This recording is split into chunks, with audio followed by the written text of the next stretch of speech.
तो भगवान की जय। प्यारे कृष्ण कन्हैया लाल की जय।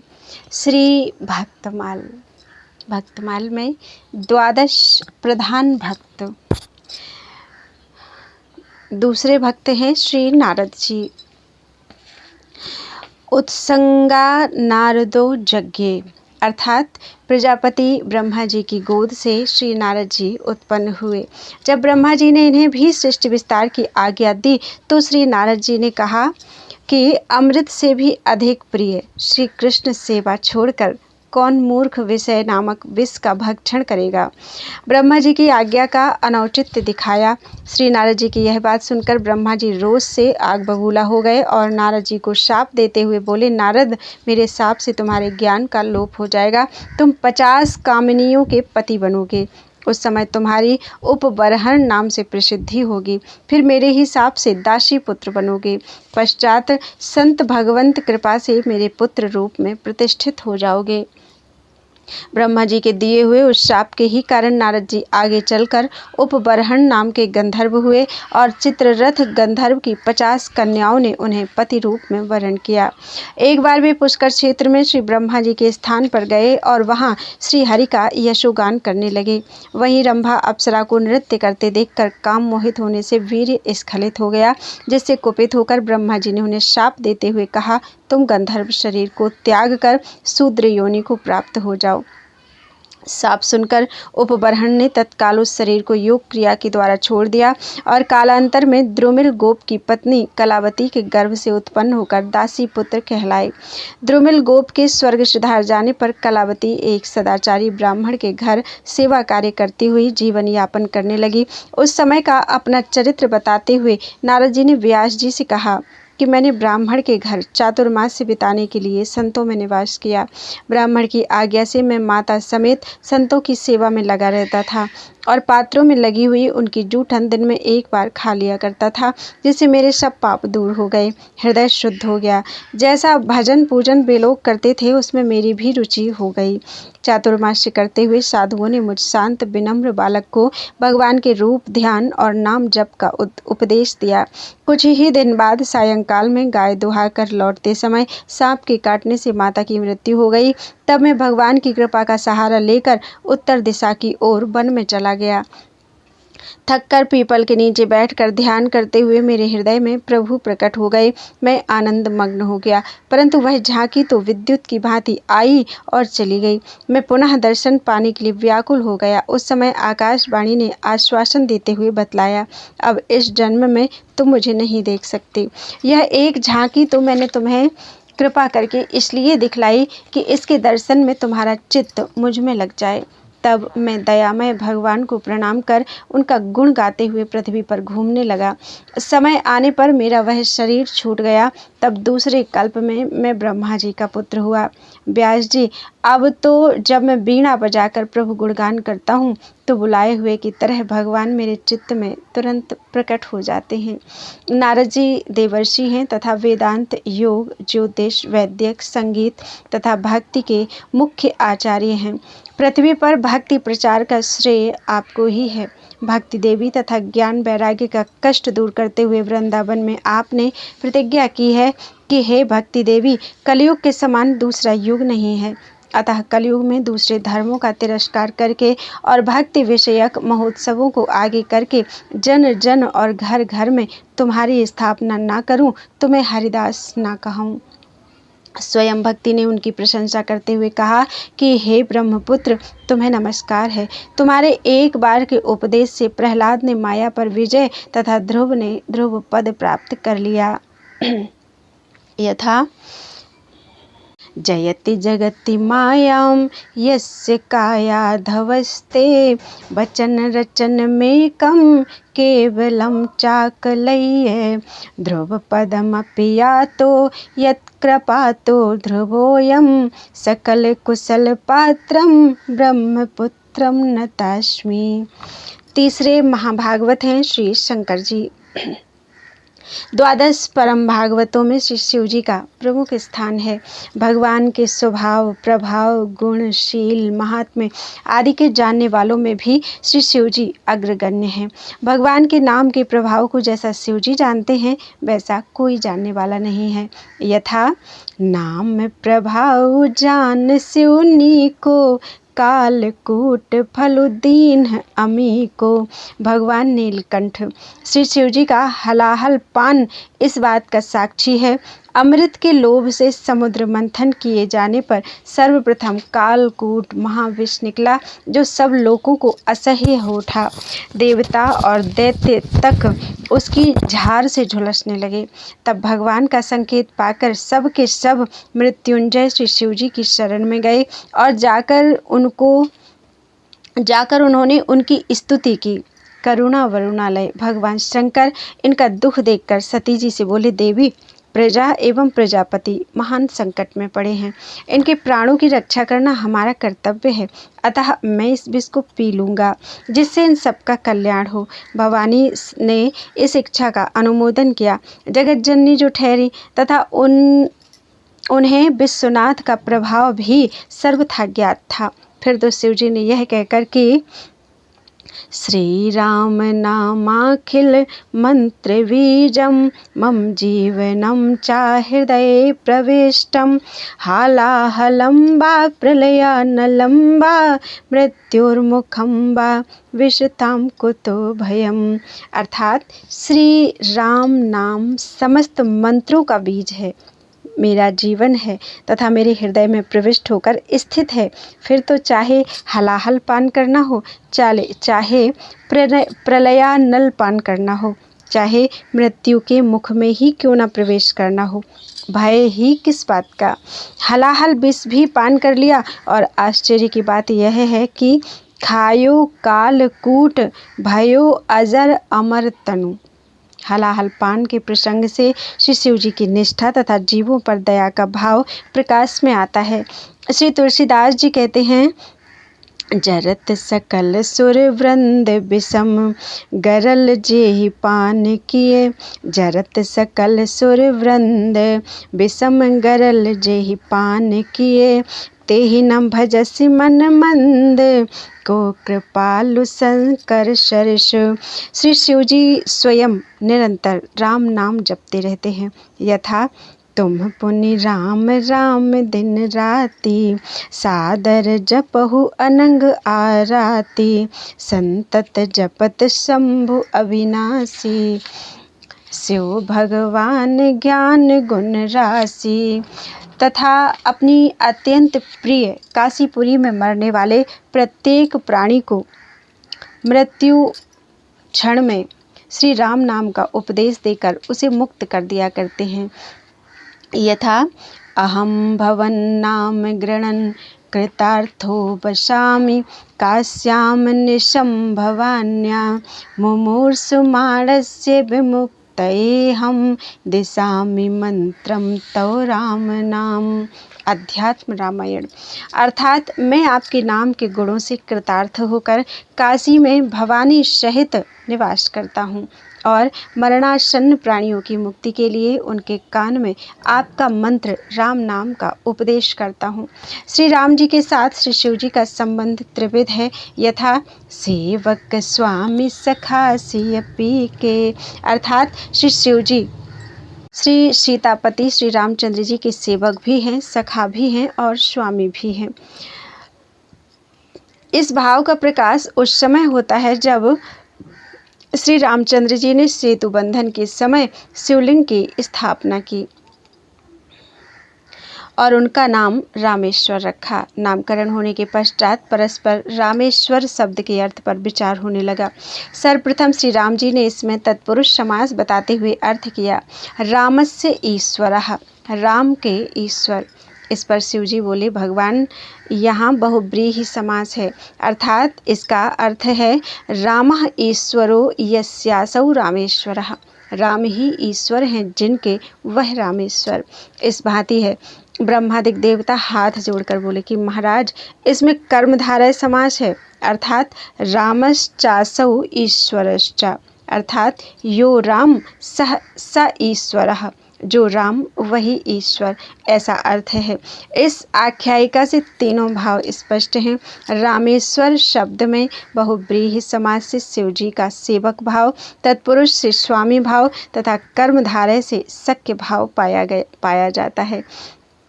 ऐसे अद्भुत भक्त हैं श्री शिव जी।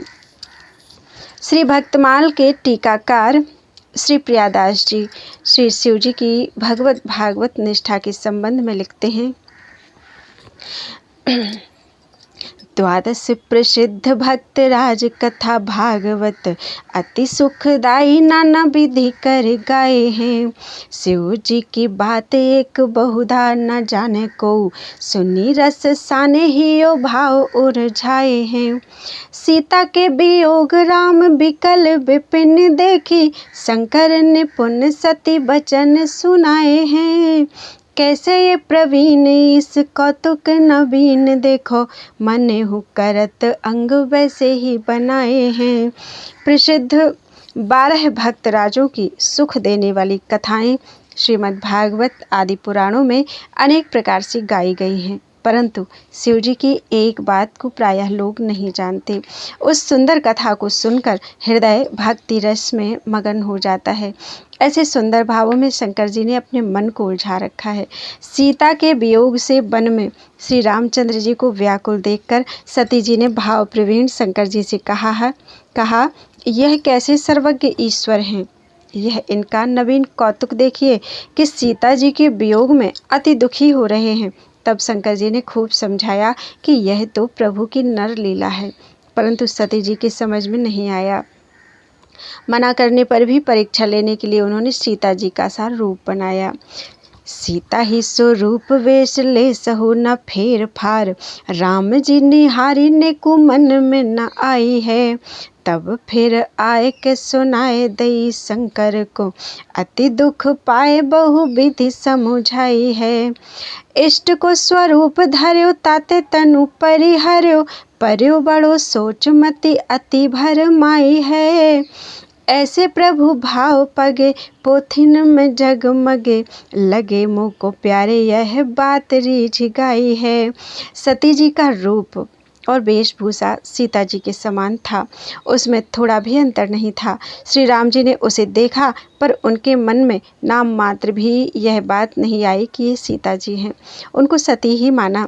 तब सती जी ने यह बात आकर शंकर जी को सुना दी। शंकर जी ने अति दुख पाकर सती जी को अनेक प्रकार से समझाया कि तुमने इष्ट देवी श्री सीता जी का रूप धारण किया, इसलिए तुम्हारे इस शरीर में अब मेरा पत्नी भाव नहीं रहा। यह सुनकर सती जी को बड़ा शोक हुआ और उनकी बुद्धि भ्रमित हो गई। सती जी ने वह शरीर त्याग दिया। पुनः हिमालय के घर में जन्म लेकर वे शंकर जी को प्राप्त कर सकी। शिव जी श्री राम जी की भक्ति भावना में इस प्रकार मगन रहते हैं कि इतिहास पुराणों में उनकी कथा जगमगा रही है। श्री प्रियादास जी कहते हैं कि मुझे शिव जी अत्यंत प्यारे लगे, इसलिए रीझकर मैंने इस कथा का गान किया है। चले जात मग उभय खेरे से ओ दीठी परे, करे प्रणाम ही ये भक्ति लागी प्यारी है। पार्वती पूछे कि ये कौन को जो कहो मुसो, दिखत न जन को तब सो उचारी है। बरस 1010 बीते तहाँ भक्त भयो, नयो और हुए है दूजी ठौर बीते धारी हैं। सुन के प्रभाव हरिदासनी स्वभाव बढ़्यो, रढ़्यो कैसे जात चढ़्यो रंग अति भारी है। एक बार भगवान शंकर देवी पार्वती के साथ पृथ्वी पर विचर रहे थे। मार्ग में उजड़े ग्रामों के 2 टीले दिखाई पड़े। शंकर जी ने नंदी से उतरकर दोनों को प्रणाम किया, क्योंकि भक्ति आपको अत्यंत प्यारी है। पार्वती जी ने पूछा, भगवान आपने किसको प्रणाम किया? यहाँ कोई देवता या मुनि दिखाई नहीं पड़ रहे हैं। तब शिव जी ने उत्तर दिया कि पहले टीले पर 10,000 वर्ष पूर्व एक प्रेमी भक्त निवास करते थे, और यह जो दूसरा टीला है इस पर 10,000 वर्ष बाद एक भक्त निवास करेंगे। इसी से ये दोनों स्थान वंदनीय हैं। भक्तों का ऐसा प्रताप सुनकर पार्वती जी के हृदय में भक्तों के प्रति अधिक अनुराग बढ़ गया। उसका ऐसा रंग चढ़ा कि जिसका वर्णन नहीं किया जा सकता। बोलो वृंदावन बिहारी लाल की जय। चौथे महाभागवत हैं श्री शनकादि जी। सनक, सनंदन, सनातन, सनत कुमार और सनत सुजात, ये पांचों ही ब्रह्मा के मानस पुत्र हैं। कहीं कहीं सनत कुमार और सनत सुजात को एक मानकर चार ही कहा गया है। कहते हैं कि जब ब्रह्मा से 5 पर्वों वाली अविद्या दूर हो गई, तब ब्रह्मा ने अपनी शक्ति के साथ निर्मल अंतःकरण होकर इनकी सृष्टि की। ब्राह्मी शक्ति ने इन्हें संपूर्ण विद्या, उपासना पद्धति और तत्व ज्ञान का उपदेश किया। इन सबके अध्ययन, तपस्या, शील, स्वभाव एक से ही हैं। इनमें शत्रु, मित्र तथा उदासीनों के प्रति भेद दृष्टि नहीं है। सर्वदा 5 वर्ष की अवस्था वाले बालकों की भांति ही ये विचरते रहते हैं। संसार के द्वंद्व इनका स्पर्श नहीं कर पाते। रात दिन भगवान श्री कृष्ण के नाम का जप किया करते हैं। हरि शरणम मंत्र तो इनके श्वासोच्छ्वास के साथ साथ चलता रहता है। इसी से ये सदा बालक रूप रहते हैं। इन्हें भगवान की लीला सुधा पान करने में इतना आनंद आता है कि प्रायः शेषनाग के पास जाकर पूछ पूछ कर उसका रसास्वादन करते रहते हैं। इनका एक क्षण भी भगवान के चिंतन के बिना नहीं बीतता। ये सर्वदा ब्रह्मानंद में मगन रहते हैं। इनके उपदेशों से अनेकों व्यक्तियों का कल्याण साधन हुआ है। इन्होंने सुखदेव और भीष्म को अध्यात्म विद्या का सदुपदेश प्रदान किया है। महाराज पृथु ने, जो कि भगवान के एक अंशावतार हैं, इनसे ही भागवत सदुपदेश ग्रहण किया। इन्होंने प्रलय के कारण पहले कल्प के भूले हुए ज्ञान का ऋषियों के प्रति उपदेश किया। कभी कभी महाभारत में सनत सुजात मुनि ने धृतराष्ट्र को बहुत सुंदर उपदेश दिए हैं। उद्योग पर्व का एक महत्वपूर्ण अंश है सनत सुजातीय के नाम से प्रसिद्ध है। इस सनत सुजातीय पर भगवान श्री शंकराचार्य कृत एक संस्कृत भाष्य भी है। कभी कभी ये लोग स्वयं परस्पर भगवत चर्चा किया करते हैं। किसी एक को वक्ता बना लेते हैं और दूसरे सब श्रोता बनते हैं। इस प्रकार बड़े मर्म की बातें होती। श्री भागवत की वेद स्तुति एक ऐसे ही अवसर पर कही गई थी। श्री सनंदन जी को प्रवचनकार बनाकर बाकी लोग श्रोता बन गए। इस प्रकार एक बड़े जटिल प्रश्न का उत्तर संसार को मिल गया और वेदों में भगवान का वर्णन किस प्रकार होता है, भगवान से अतिरिक्त वस्तु का निषेध करते हुए वेद अंत में किस प्रकार भगवान में परिसमाप्त होते हैं, इस उपदेश में इस बात का अत्यंत विशद वर्णन हुआ है। भगवान के भक्तों, जीवन मुक्तों, सिद्ध संतों में संसार के कलुषित विकार, काम, क्रोध आदि होते ही नहीं, न हो सकते हैं। फिर भी कभी कभी संतों के जीवन में भी भगवद इच्छा से लीला रूप में यह बात देखी जाती है।